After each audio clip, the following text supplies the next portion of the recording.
Alright, hey guys, I want to talk to you a little bit about posture and alignment in Barre.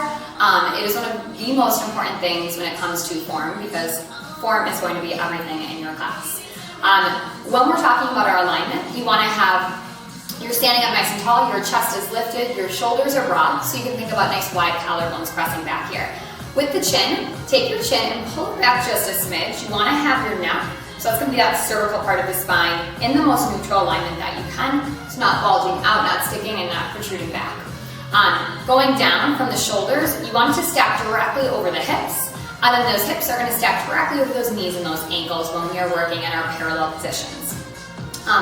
One of the things that is pretty important in our classes is our tucks. So this goes from, if we're in this 6th position semi-chair, you tuck under. This is posterior pelvic tilt. This is recruiting your abdominals, your hips curl under, almost like you're bridging your hips to your ribcage. So posterior, neutral, anterior, sticking the butt out. So you never really want to be in this anterior position. A lot of people might naturally have that curve. We're going to ask you to bring it back to neutral. When we tuck, there's always a release. So we're never going to be holding a tuck and pulsing. You're going to tuck, release, and then pulse straight from there. So if you guys can see, from my ears to my shoulders, down to my hips, and the traces all the way down to my ankles are going to be those straight 2 lines. So almost think about wearing overalls when you're in any position, whether it's coming to 4th, and whether it's coming back into a 6th position, semi-chair, a diamond. Just maintain so that your hips aren't turning without your shoulders coming with you. Coming down onto the floor, this is the best way, I think, to find your posterior pelvic tilt or your anterior. So, and remember that posterior is going to be your tucked position with your hips. So if you were to come down, let's say we're going to get into cat-cow. So right now, this is going to be my neutral spine. My back is flat, this is its natural curve. When I pull up to cat, this is my tuck. So my pelvis bone tucked under, my abs pulled up.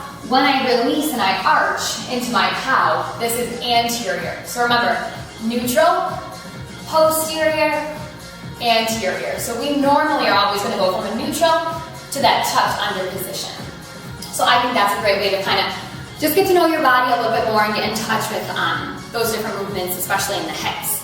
We're always thinking about our belly button pulling back. You brace the core as one entire unit. So you have your obliques, your front and your back abdominals here, you pull them in. The rib cage placement. Try to close that together.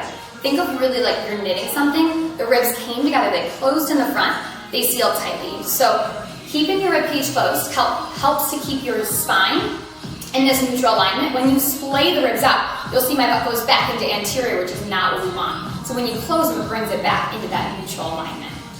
Last thing I want to talk about is the relation from the hips to the knees and the toes. So I'm going to step out to a wide second position here. When I bend down, I'm very careful to watch that my knees drop over my ankles. Now notice this is external hip rotation. A lot of times you might not have the flexibility to begin with, so maybe you don't go as low, maybe you come higher. Now if your feet are sliding out like this is not healthy for the knees or the ankles. We want to walk it in. Being mindful that this is too close. My knees now are tracking past my toes and not safe. So you step it out a little bit wider, and you watch that your shoulders maintain that tracking right over your hips. Knees track right over those ankles, and then you press your thighs back. So as always, if there's ever any position in class you're unsure of where you should be feeling it or how you should be positioned, always ask. We are here for you guys and by you guys, so please take advantage of us as much as you can.